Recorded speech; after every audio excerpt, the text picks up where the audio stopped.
importer un modèle 3D dans Unity et le paramétrer.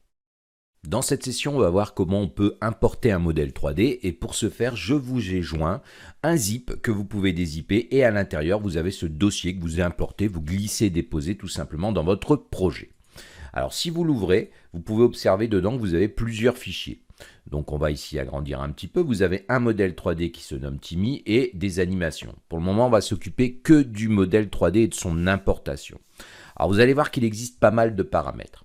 Alors, vous pouvez voir ici que quand je sélectionne mon modèle 3D, j'ai ici sur la droite dans l'inspecteur ces imports settings. Un petit peu comme pour tout objet, tout média, tout fichier que vous allez importer dans Unity, glisser, déposer, que ce soit une image ou autre, vous avez des paramètres d'import. Et ils vont être assez intéressants à connaître. Alors, la première chose qui peut vous sauter aux yeux, c'est, et on va devoir le faire, ce modèle vient de Mixamo. Et vous pouvez voir que par défaut, ici, quand je vais au niveau d'animation, j'ai mixamo.com. En fait, ici, il vaut mieux renommer, et ce que je vais faire tout de suite, je vais nommer ici cette animation Timmy. En fait, c'est pas tellement une animation, mais quand vous allez utiliser l'animator et autres, vous aurez comme ça Timmy qui s'affiche, parce que sinon vous allez voir mixamo.com et ça va être assez compliqué pour suivre. Donc on va faire tout simplement une tabulation après avoir renseigné le nom. Ici, je veux le nommer Timmy tout simplement parce que c'est le nom du personnage sur Mixamo et je fais un apply. Voilà, rien ne change, mais en tout cas, vous avez ça. Alors, pour importer un personnage, on l'a fait, on l'a glissé-déposé, et si on veut le mettre dans notre scène, on va tout simplement le glisser-déposer. Donc on peut voir ici que j'ai bien mon personnage qui n'a aucune texture. Alors vous avez pu voir qu'on peut les afficher, en fait les affecter manuellement, mais dans la plupart des personnages, et ce qui va être le cas ici, lorsque vous allez sélectionner Timmy, vous pouvez voir ici que vous avez des onglets au niveau des imports settings, vous allez au niveau de matériel. Et là vous pouvez voir que vous avez pas mal de possibilités. Et notamment ici ce qui va nous intéresser ce sont les textures. En fait on va pouvoir les extraire. Vous pouvez voir que ici dans location j'ai use embedded material, ça veut dire qu'en fait je vais utiliser ceux qui sont intégrés, embarqués on va dire, et tout simplement je vais faire ici un extract texture. Là, je suis dans le dossier Timmy, donc je vais tout simplement créer un nouveau dossier et je vais nommer ça ici texture au pluriel et je vais le sélectionner. Et là, on va pouvoir voir que Unity va extraire les textures et automatiquement les affecter. Vous pouvez voir que mon personnage, il a déjà ses textures et j'ai bien dans mon dossier texture ici toutes les textures. Vous pouvez voir qu'on a les normales, on a les spéculars, on a tout ça. Et ça, c'est assez intéressant.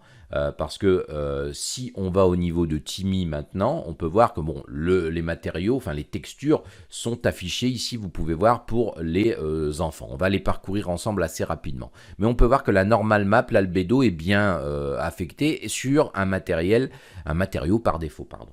Alors, il se peut, ce qui est mon cas ici, vous pouvez voir que j'ai eu cette petite fenêtre qui s'est ouverte tout simplement en me disant que un matériel utilise une texture qui est marquée comme normal map. Donc tout simplement, on va faire un fixe. On ne verra pas grande différence, mais en tout cas, comme ça, le message sera, il sera plus là. Alors, maintenant, on peut voir qu'on a notre personnage, c'est parfait. Donc, vous pouvez voir qu'il y a une certaine hiérarchie à ce personnage. Vous avez ici CH09, alors c'est le nom en fait qu'utilise Mixamo. Et vous avez en dessous d'autres choses. Vous pouvez voir que vous avez les hips, vous avez ici en fait tout ce qui concerne le rig. Donc on va pouvoir voir ici au niveau du spine, vous voyez, si je descends, si je vais dans plusieurs choses, j'ai ici right shoulder, donc le coude. Ici, si je le sélectionne, vous pouvez voir que j'ai bien ici le point de l'armature qui est la right arm, ici forearm, donc ici un petit peu plus devant le coude, ici la main, comme vous pouvez l'observer, et ici les doigts, l'index, voilà, donc voilà. Donc voilà un petit peu comment ça va se présenter. Vous pouvez voir que vous avez une hiérarchie assez conséquente dans un personnage, ce sont des objets enfants. Donc on ne va pas aller plus loin pour le moment. Alors, si vous allez ici au niveau du personnage de nouveau, vous pouvez voir que donc on a vu ce que c'était Material.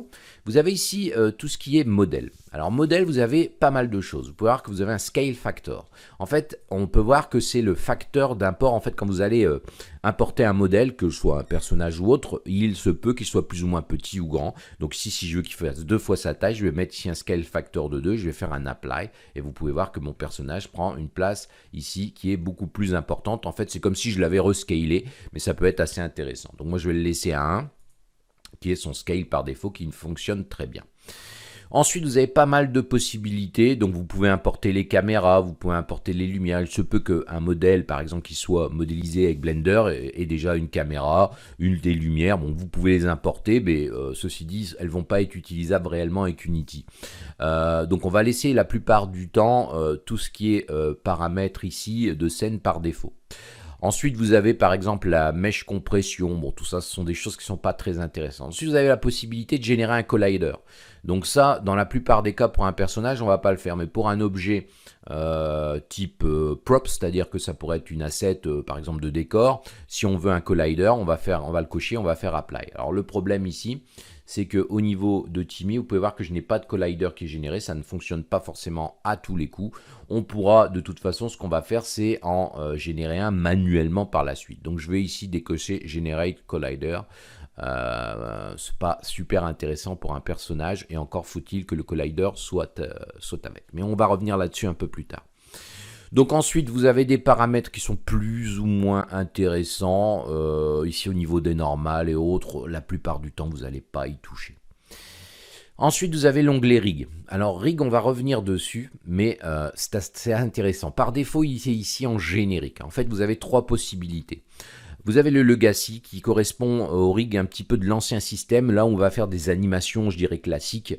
Avec Unity, par exemple, c'était un rig Legacy.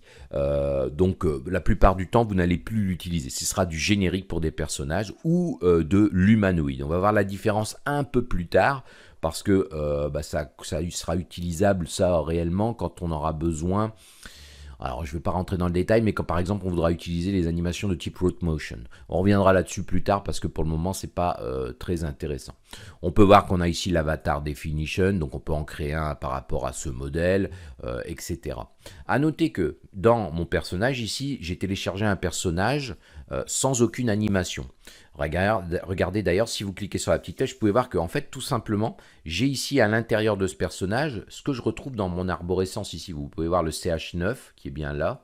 Vous avez ici le Hips qui est bien là, avec tout ce qui contient à l'intérieur. Vous avez ici les textures. Vous avez ici son mesh qui est disponible aussi. Et vous avez ici une animation clip. C'est pour ça en fait que vous avez un onglet ici qui est animation, bien qu'il n'y en ait aucune. C'est-à-dire que si vous aviez une animation, vous avez téléchargé ce personnage avec une animation et la peau, vous auriez tout simplement, with skin, vous aurez tout simplement ici une animation. On peut voir que si j'ai une animation par défaut qui est sa postée, qui fait en fait une frame de 0 à 1. Voilà, donc pour le moment on ne va pas s'y intéresser, ça fera l'objet des imports d'animation, des paramètres d'import d'animation.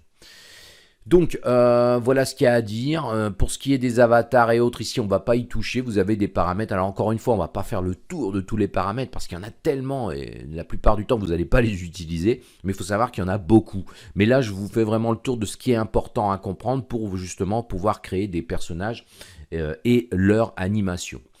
Donc ici on a importé tout simplement notre personnage.